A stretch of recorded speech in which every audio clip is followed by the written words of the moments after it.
બાયના અમિયાપુર ગામે 11 કેવી વીજળીની લાઈનો તાર તૂટી જતા ખેડૂતના ઘઉંના પાકમાં લાગ્યા। અરવલ્લી જિલ્લાના બાયડ તાલુકાના અમિયાપુર ગામના ખેડૂત ચૌહાણ સુરસિંહ હાલુસિંહના ખેતરમાં બનાવેલ બોર માટે વીજ કનેક્શન લીધેલ છે, જેનું ટ્રાન્સફોર્મર બોર નજીક છે।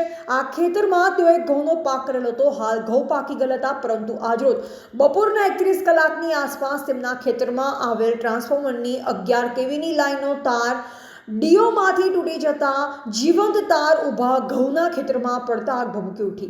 આગ લાગ્યાની જાણ ગ્રામજનો થતા ગ્રામજનો દોડી આવ્યા અને મહામહેનતે આગ પર કાબુ મેળવી લેતા આજુબાજુના ખેતરોમાં આવેલ પાકમાં મોટું નુકસાન થતું અટકી ગયું। આ બાબતે ગ્રામજનોએ વિદ્યુત બોર્ડની ઓફિસે જાણ કરી, પરંતુ ગ્રામ લોકોના જણાવ્યા અનુસાર વીજકર્મીઓને જાણ કર્યાના 2 થી 3 કલાક પછી આવતા ગ્રામજનોએ વીજકર્મી પર રોષ વ્યક્ત કર્યો અને જણાવ્યું કે અમે આ બાબતે 1 માસ અગાઉ ઓનલાઈન કમ્પ્લેન્ટ પણ કરેલ છે, પણ કોઈ જ કાર્યવાહી કરાઈ ન હતી અને ગઈકાલે પણ કાર્યપાલ ઇજનેરશ્રીને જાણ કરાઈ, પરંતુ કોઈ નક્કર પરિણામ મળ્યું ન હતું।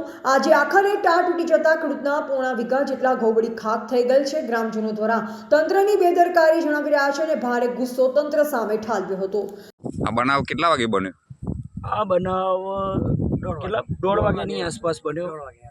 વિદ્યુત બોર્ડમાં જાણ કરી? વિદ્યુત બોર્ડમાં તરત ઇમરજન્સીમાં 5 જ મિનિટની અંદર ફોન કરીને અમને જાણ કરવામાં આવી હતી ત્યાં, બરોબર, પરંતુ એ લોકો 4:30 આવ્યા છે અને અત્યારે પણ એ તો તાર હાંધવા માટે જ આવ્યા હતા, પણ થોડી વિડીયો કોલિંગ ને એવું અમે ચાલુ કર્યું એટલે એને ખાલી ત્યાંથી તાર કાપીને આગળનું ફીડર ચાલુ કર્યું, બરોબર। અને આ અગાઉ આ કમ્પ્લેન અમે 1 મહિના અગાઉ નોંધાઈ ચૂકેલા છીએ ઓનલાઈન, અને કાલે ડામોર સાહેબને 12:20 ફોન કરીને પણ જાણ કરવામાં આવેલી હતી। ડામોર સાહેબ થોડા પોતાના સત્તાના નશાની અંદર એમને એમ પણ કહી ગયેલા કે તમારે થાય તે કરી લેવાનું, બરાબર। અને અત્યારે અમે ડામોર સાહેબને પણ ફોન કર્યો, ઓછામાં ઓછા અમે 15 થી 20 ફોન કરેલા છે અલગ અલગ ફોનથી, અને અહીંનો જે હેલ્પર છે એને ફોન કરવા છતાં ફોન કોઈનો ઉઠાવતો નથી, બરાબર।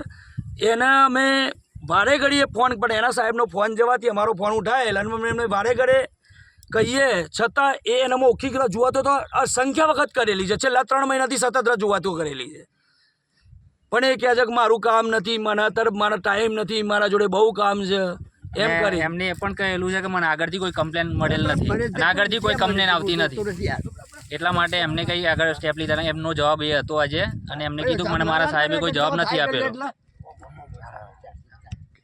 રિપોર્ટર દિનેશ પટેલ, અરવલ્લી।